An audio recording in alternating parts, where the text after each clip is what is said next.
is the big show. The big show. Happy Monday, Seawolves, and welcome to the 11th week of the semester. I am Doreen Abanma Abayam. I'm Isha Butt. We are the graduate student cohort in JRN 390.4, otherwise known as the Big Show.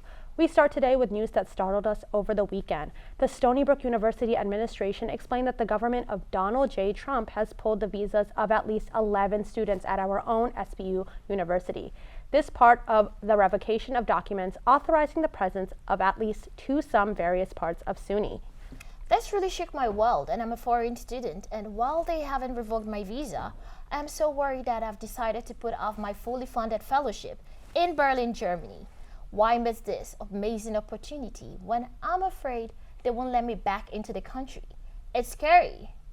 SBU's tight-lipped about this whole matter, but they have acknowledged that the Trump administration's actions is generally part of the crackdown on foreign students, particularly those who had the involvement in protests on the war on Gaza.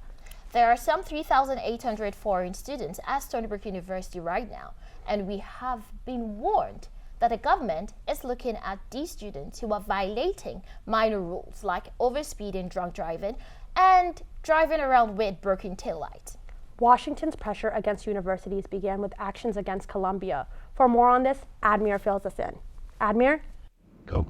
Rumeza Oster, a Tufts graduate student arrested on March 25th for alleged activities related to terrorist organizations, is one of many in a string of recent arrests by the Trump administration. Arrests have also been made on Columbia's campus, Brown's, and Georgetown's. A list of 60 different universities under investigation for anti-Semitism has been released. While Stony Brook University isn't on the list, there is still concern to be had. Yeah, I mean, the news was crazy to hear, and I think it's really telling of the kind of times we're in. We're seeing this we're seeing the ruling class, panicking, and that leads to this heightened repression that especially student protesters will face, and especially migrant workers and students will face the brunt of it.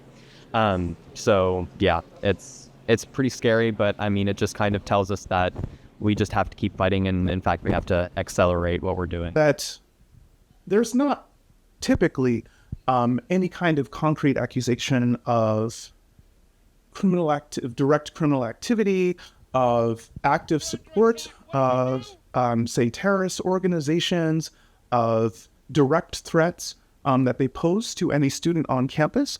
It seems like they're being largely targeted because the views that they are espousing are undesirable and unpalatable to the people who are in power, and so they're being kind of punished for their speech and their views.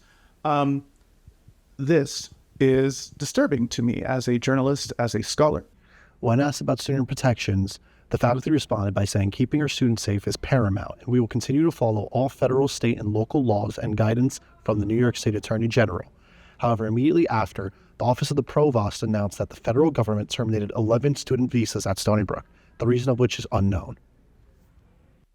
This is a very unfortunate and pernicious set of developments, and I think it's actually incumbent on institutions of higher learning and other organizations like this to take a firm stand on the side of academic freedom, to resist orders that are unlawful, and to try to contest them in court. If the administration obliges them to do something that they think is illegal or immoral, they have the ability and right to contest those decisions in court, and they should.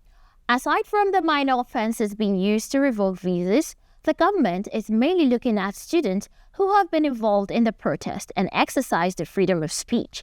As Professor Musa said, this is disturbing, and as many students are worried about their families and themselves being deported rather than focusing on their education. Here is something more pleasant and pleasing. Today's one-day weather. For that, we turn to our ray of California sunshine, Rachel Riddle. Rachel? Thank you, guys. As you can see, the weather outside is beautiful today with lots of people out enjoying the sun. We have, today is looking like a high of 62 with a low of 42 and partly cloudy skies. After your class is finished, make sure you get out and enjoy the sun too. But before that, don't forget to file your taxes because tomorrow is April 30th. Back to you guys at the desk. Thanks, Rachel. Hey, Isha, did it occur to you that if we leave out Admir, this is an all-women show? Not even. That Blue Original first all-women crew rocket blasted off today. This is a big deal. Gayle King, Lauren Sanchez, and Katy Perry were all on it. But this isn't the first time women pioneered space travel.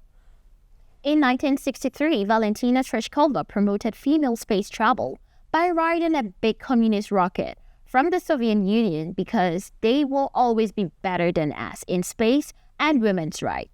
For once, Gail was behind the other side of the camera. I can't even believe what I saw. When somebody calls this a ride, this was not a ride. What happened to us was not a ride. This was a bona fide friggin' flight. And our instructor, we were so well prepared. So every noise we heard, we knew. But the flight instructor said that I am her best success story. Why? Because she's never had somebody go through the course who's terrified of flying. Everybody who's gone through the course is somebody that it's been a lifelong dream. They wanted to do it. So she said, I'm her best success story. I'm so proud of me right now. I just can't believe it. I'm usually not afraid of anything, but this scares me a lot. I'm afraid of upsetting Donald Trump, but going to space, I am not scared of that. Just count me in. Now, by popular demand, one of my favorite segments is Adrian's Avenue. Yankees didn't have a good weekend, so Adrian will not be in a good mood. Welcome to Adrian's Avenue, your road to all the sports I care about.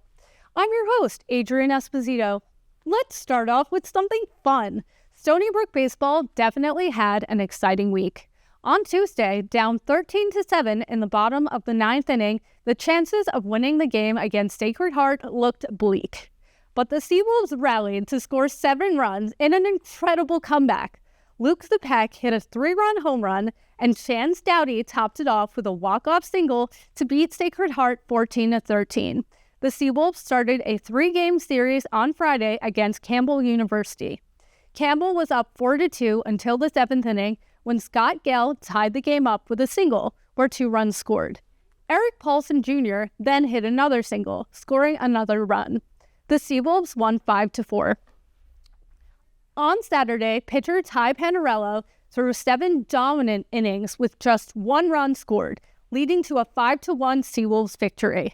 Panarello is now 4-0 on the season. Campbell snapped Stony Brook's 5-game win streak, but the Seawolves managed to take 2 of 3 against this conference powerhouse. Their next game is this Friday at Hofstra University. In Stony Brook softball news, the ladies swept Monmouth by scores of 8-0, 14-3, and 14-1 this weekend. Pitcher Crimson Rice gave up only 1 hit in the first game of the series. Alyssa Costello won the CAA Player of the Week award, and Nicole Allen earned the Co-Rookie of the Week award. Congratulations! Their next games are a doubleheader with Fairleigh Dickinson University tomorrow. Moving on to Major League Baseball, I want to start with the Mets today. The Mets currently lead the National League East with 10 wins and only 5 losses. They won 8 of their last 10 games. The Mets shut out the Athletics 8-0 last night. They next play the Minnesota Twins, another easy opponent. My Yankees have not been doing that well as of late, after they went 5-7 in their last 12 games. No one seems to be complaining about the torpedo bats anymore.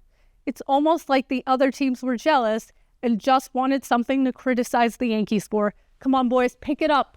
The Yankees play the Kansas City Royals tonight.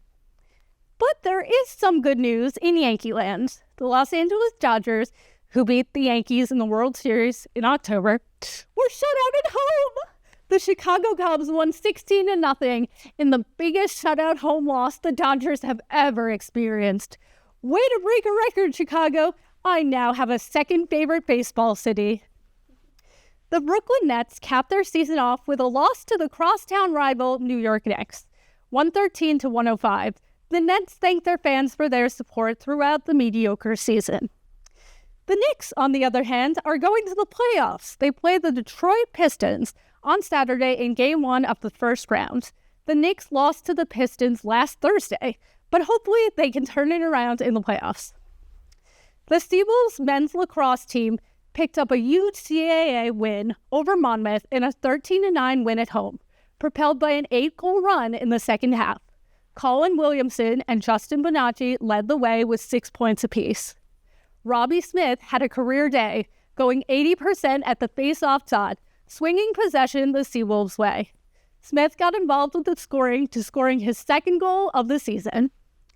Freshman Brendan Marino grabs Conference Rookie of the Week for a second time with 2 goals and an assist. The Seawolf Pack heads down to Philadelphia to take on Drexel on Saturday to keep their conference tournament hopes alive. Thanks for joining me on Adrian's Avenue. Enjoy the nice weather for sports. Back to you at the desk. Enough about all this sports talk. It makes me nervous. Now, let's head into our 7-day forecast with Leanne Pastor. Since Rachel already gave us a look at today's weather, let's take a look at what the rest of the week has in store. The warmer weather is coming up, but if you've got allergies like me, that means the start of sneezy season. And behind me, we've got a live view of downtown Port Jefferson, courtesy from our friends at EarthCam. Not a bad backdrop as we dive into the rest of this week's forecast. Tuesday's looking like the day to keep your umbrellas handy, Seawolves. Scattered showers are possible through the afternoon, and they might linger into the evening. Wednesday's shaping up to be our coolest and breeziest day of the week, with a high of 52 and a low near 40. Winds will stick around, so be sure to bundle up. Looking ahead to Thursday, the weather will warm up a bit during the day with sunny skies and a high of 57, but it'll be another chilly night around 40 degrees. Friday will be mostly sunny during the day, but the clouds will return by evening. So if you've got plans, you may want to keep that umbrella handy as there's a slight chance of showers overnight. Looking ahead to the weekend, Saturday will be the warmest day of the week with a high of 67, but scattered showers are in the mix throughout the day and night. By Sunday, temperatures will dip slightly to a high of 59 with lows in the upper 40s and cloudy skies continuing. That's all from me today, Seawolves. Back to you at the desk. Waiting for another shoe to drop on which university we'll find out in 2 weeks. Yes, we have a sacred mission, and until then, Bye! Yay! I'm logging. Yay! This is the big show. The big show.